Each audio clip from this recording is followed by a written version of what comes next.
It's really great to be back here tonight. It's honestly a little bit surreal to be back here at PW. I remember, just a couple years ago being right here on this stage with the Colonial players and out on the marching band or on the football field with the marching band. I almost called it the marching band field, which is an insular joke, but it's fine. And it's just really great to be back to share some of my thoughts and reflections with the PW community, which meant so much to me for so long and still does. So a little bit about me. Oh, that's a little far. These guys are really sensitive. They weren't kidding. So I graduated from PW here in 2015. Since then, I've been studying at the University of Pennsylvania, political science and economics, and a little bit about what I've been involved in has been student government, serving as the student body president. I'm in a Jewish a cappella group called the Shabbatones. Follow us on Spotify. And I'm also on the mock trial team, which was an activity that I also did here at PW. But not really here to talk about any of that today. What I'm here to talk about is the best, worst night of my college career. Now, where did this start? The place, the Philadelphia Museum of Art. The date and time, April 8th, 2018 at 3 in the morning. Now, how did I get here? So to answer that question, we're going to have to go back a couple years. Now, I remember standing in this very auditorium in fall 2011, somewhere around about here, I guess, right center stage there, asking the class of 2015 to elect me as their class president. It's really ironic, as I'll mention, that both my high school and my college career started out with a failed student government election. Losing that election in the fall of my freshman year was a formative experience in that, for me at the time, I was frustrated because my whole plan for success in high school rested on that moment. But in the end, it didn't really matter.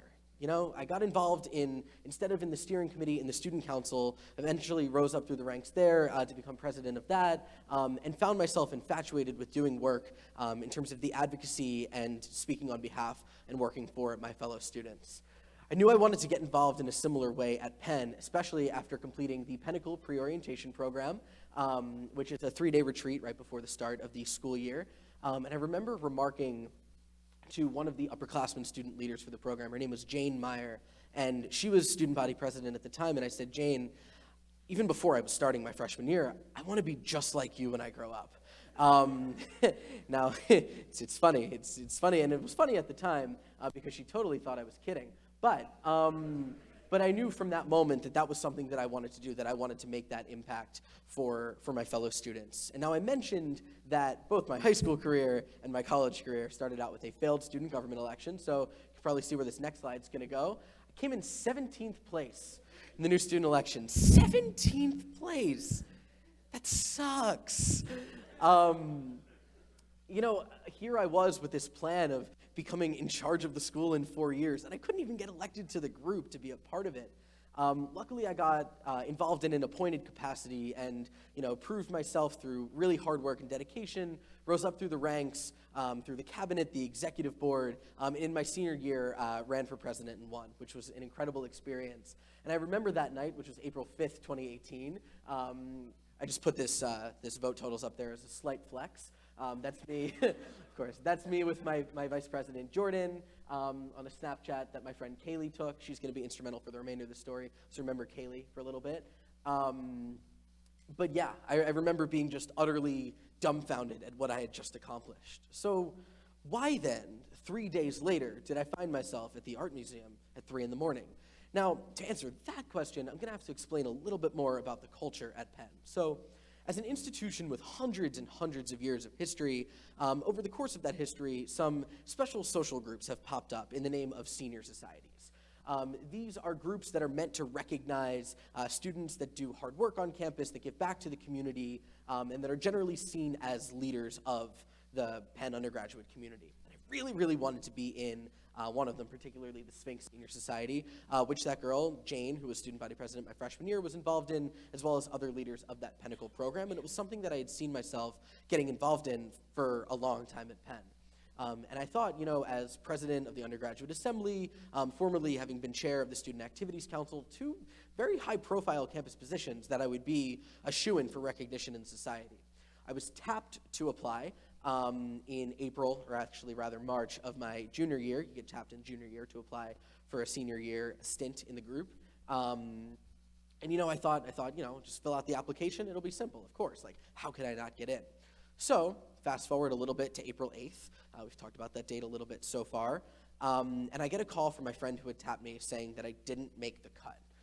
I was devastated. I thought, if my own peers couldn't recognize me for the work that I had done to get to where I was, then it must have all been for naught. And I spent a lot of time that evening speaking with other friends who had gone through that process, who had not gotten into these similar groups. And by the time I had exhausted all of those conversations, it was 3 in the morning. It was a Sunday night. It was 3 in the morning. I was tired. And so I FaceTimed my best friend, Kaylee, to just, kind of gripe about the experience. And she corroborated her feelings by stating that she hadn't gotten into the Friars Senior Society, the counterpart group. And so we were kind of at a loss for what to do, and we did really the only thing that seemed reasonable, which was to take a cathartic drive to the Philadelphia Museum of Art in the middle of the night and run up the top of the steps and just scream at the top of our lungs out all of our frustrations about the fact that our peers just didn't recognize us in the way that we thought that we deserved. We sang angsty pop anthems in the car on the way over. Great cathartic release, by the way. If you haven't, just drive, sing. It's amazing. And we ran to the top of the steps listening to the Rocky theme song in true Philadelphia touristy fashion. And only upon ascending to the top of the steps did we realize something very, very crucial, that this was all fake. That it didn't matter what our peers were thinking of us, that this was some sort of arbitrary distinction that we had cooked up in our heads to mean something that it actually didn't. And sometimes it just takes that breadth of perspective to see something like the Philadelphia city skyline and realize how insignificant your problems like this actually are, and how it's just not productive to drown in the minutia of such insignificant and useless problems that you're having. So that's kind of where we were at the Philadelphia Museum of Art. And now what I'm going to talk about is an experience that I had this semester, and it's more of an academic one. So this semester I was really fortunate to take a course called Literature of Success, which is just a course that's offered. It's typically taken in the senior spring, which is where I'm at now, and it's taught by a professor, Dr. G. Richard Schell, who's a world-renowned author of negotiations books and groups on organizational dynamics, literature like that. And in the course, we read all sorts of things, from self-help books to Stoic philosophy to autobiographies of eminent leaders like Benjamin Franklin, Andrew Carnegie, and Sonia Sotomayor. And the final project for this course was to craft a paper called My 2019 Theory of Success and How I Plan to Achieve It. Now, this doesn't mean what are my 2019 New Year's resolutions and how much weight do I want to lose or go to the gym. It's really my vision of what success means as a snapshot at this current time. And so I used my experience over the last 4 years, over the last 8 years, over the last 21 years, really, to come up with this paper, this theory of success and what it meant to me. And so I came up with a 3-parted theory of what success is, kind of ranging on a spectrum from internal validation to external validation. And the first and the most fundamental pillar of success is fulfillment. And one of the quotes that we read work of Aristotle. And one of the quotes, and I'm going to read this off the board, which is not a good presentation tool, but I want to make sure to get all of the words right because it is Aristotelian English, which doesn't necessarily always make sense. So Aristotle says, "For what is proper to each thing's nature is supremely best and most pleasant for it. And hence for a human being the life in accord with understanding will be supremely best and most pleasant if understanding, more than anything else, is the human being. This life, then, will also be happiest."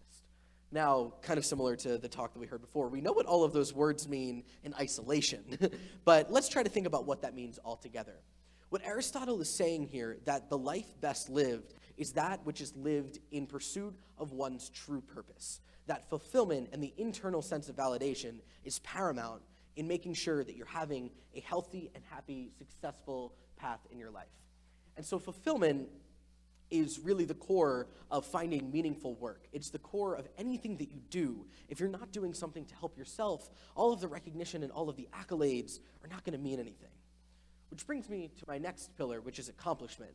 Now, accomplishment is a little bit more complex in that there's an internal and an external component to the validation that you receive from accomplishing something. Accomplishing something, and accomplishment more broadly, is referring to some sort of task that you complete that not only you feel proud of yourself and fulfilled in your own right for doing, but that those in your network and those in society also view as being valuable, being worthwhile. These are things like getting a good grade on your test, winning an athletic conference, or getting into the school of your dreams. Things that the people around you can share in the experience with, but that you're also finding a sense of fulfillment for yourself. And the last pillar of success, which I view as not necessarily the most important, but also crucial to the overarching theory of success, is recognition. Now, with recognition, I like to draw an analogy to a bowl of ice cream. Recognition is like a bowl of ice cream. You get some and you're ecstatic. There's a smile on your face from eating that bowl of ice cream. Now, sometimes some people might promise you a bowl of ice cream and then fail to deliver. And you get really, really excited at the prospect of being able to eat that bowl of ice cream, only to be disappointed when it doesn't actually come. And sometimes you get overwhelmed with all of the ice cream at some ice cream sundae buffet that you're going to, and you think, wow, I ate too much, I feel sick, I feel empty, and I probably just should have eaten a salad. So that's a little bit about recognition, and the fact that it's good. We all love a little bit of recognition every now and then, but it's important to realize that it's meaningless except in moderation, and also when it's grounded in the foundation of fulfillment. So, all right, so here's just kind of an overarching view of the theory of success as I laid it out in the paper and through the final project in the class. And so we go back to the art museum, and we realize at this point recognition and the words that our peers were trying to bestow on us was not important at all, in fact. But what was important for myself and my friend Kaylee, who was also a very prominent leader on the university's campus, is to validate the work and the efforts that we put in to get to where we were. We did that, and no one could take that away. And it was important for us to kind of refocus and to realize where the work that we had done was meaningful. And that was for ourselves and for ourselves alone. And that was all that mattered. It's very funny given the timing of tonight's event. Kaylee and I went back to the art museum earlier this week. Similar call. Neither of us were having a bad day, actually. I just texted her to say, hey, do you want to grab lunch or dinner later? And she texted me, steps? And I said, steps. And so we drove back to the art museum steps and reflected on this past year, nearly 1 year to date, a little bit over that actually, when we were there the last time. And we reflected on how much we've grown in the last year and in the last 4 years that we had shared together. And we realized that all of this work was done for the pursuit of our own happiness and the pursuit of our own fulfillment, and that when we finally realized that was what was mattering. That was what mattered to us, and what was important in the furtherance of all of our goals. I also just looked back as I gazed out at the Philly skyline, and I looked back on all of the experiences that I had over the past 4 years. I looked back and saw myself singing the national anthem at a Phillies game with my a cappella group, running the largest collegiate mock trial tournament in the country, and becoming exactly like Jane Meyer and living vicariously through the student leaders that I had admired so many years prior. But what I saw most importantly was the friends that I had made along the way. And so now I'm going to address the concept also that I learned from the Literature of Success course called Friends of Virtue. Now, friends of virtue aren't just any old friends. They're not even the people that you might spend the most time with, but they're the people that make the greatest impact on you and who change you and shape you into the person that you are at your best. Friends of virtue are relationships that take time and that take effort and are often arduous to upkeep, but the value that they return on upon living your shared experiences with these friends of virtue is just extraordinary. And I'll share a quote from the professor of the course. Once again, going to read from the board because I don't want to mince words here, but he says, however you define true friendship, it depends more on your authenticity as a person than on your social technique or facility with instant messaging. But being real and accepting the inevitable flaws in your friends is not as easy as it sounds.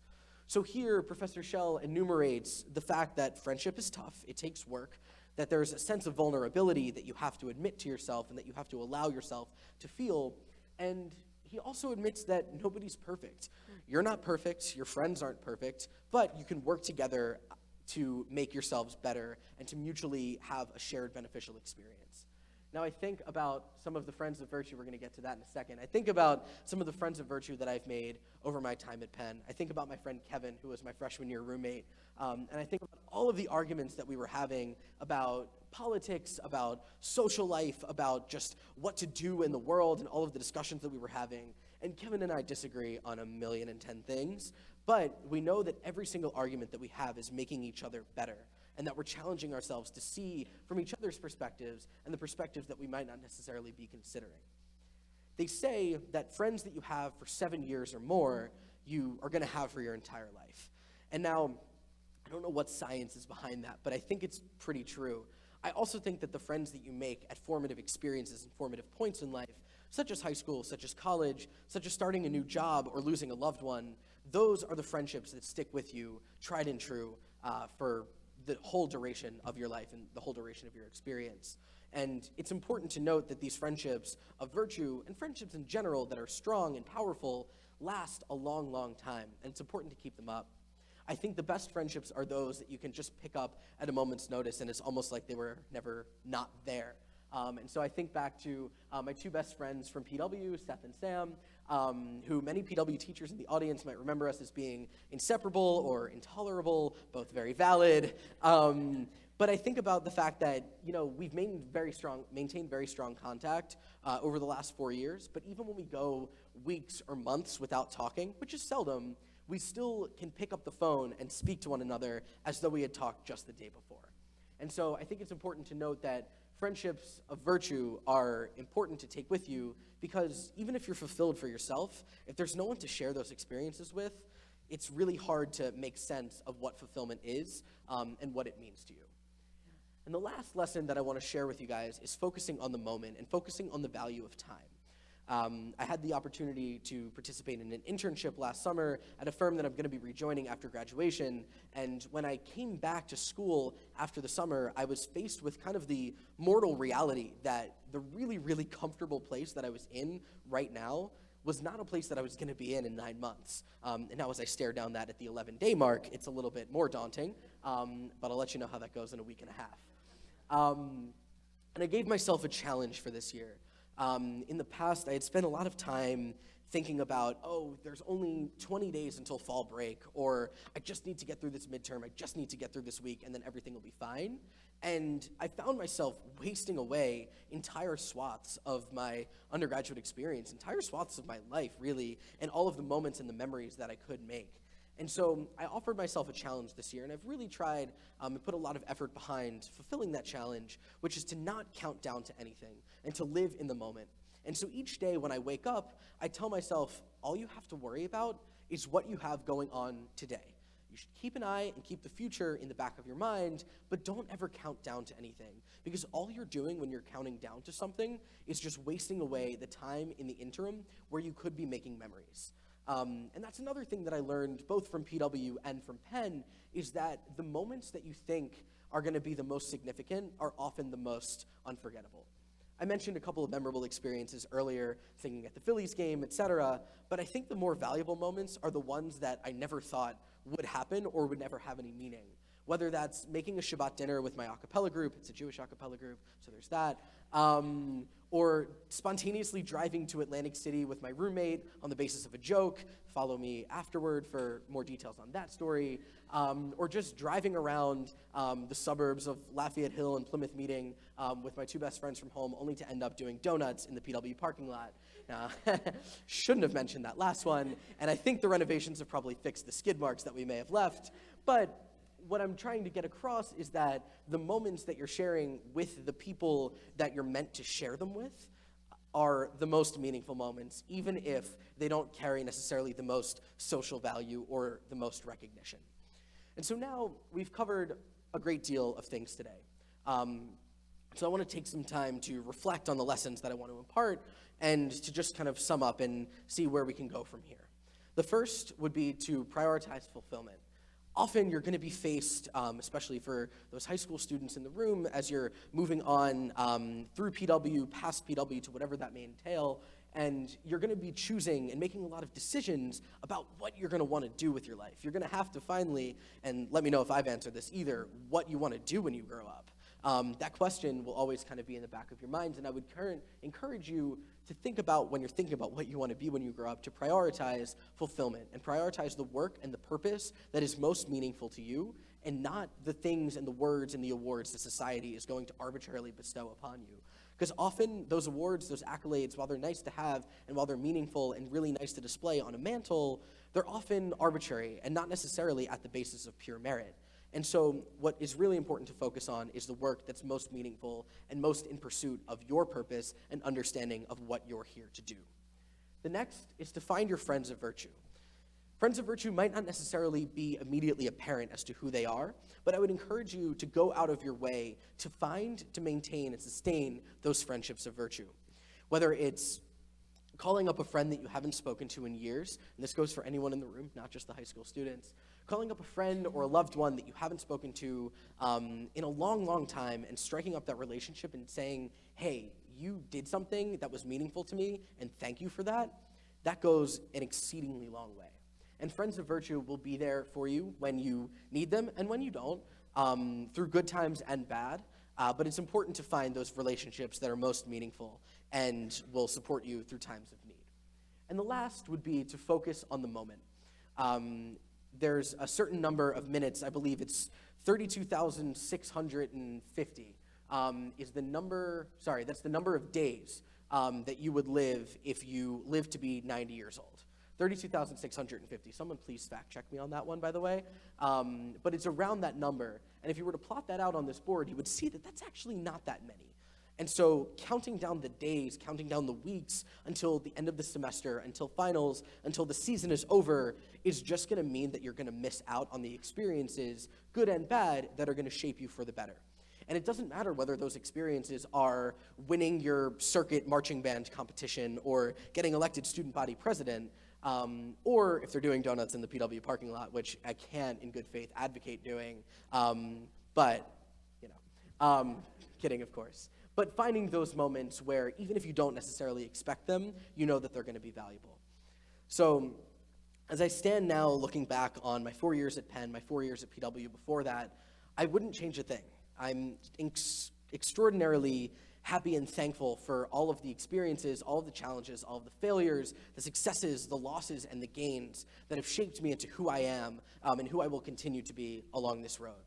And I'd encourage you also to find your art museum steps. Find that place where, regardless of whether it's a specific geography or location, you can reflect on who you want to be, who you're becoming, and the people that you want to share that experience with. It doesn't matter necessarily when you get there or where it is, but it matters to find a place like that. So wherever you find your art museum steps, whenever you find them, I'd encourage you all to sit and focus on the moments and to focus on the people that you're going to be there with.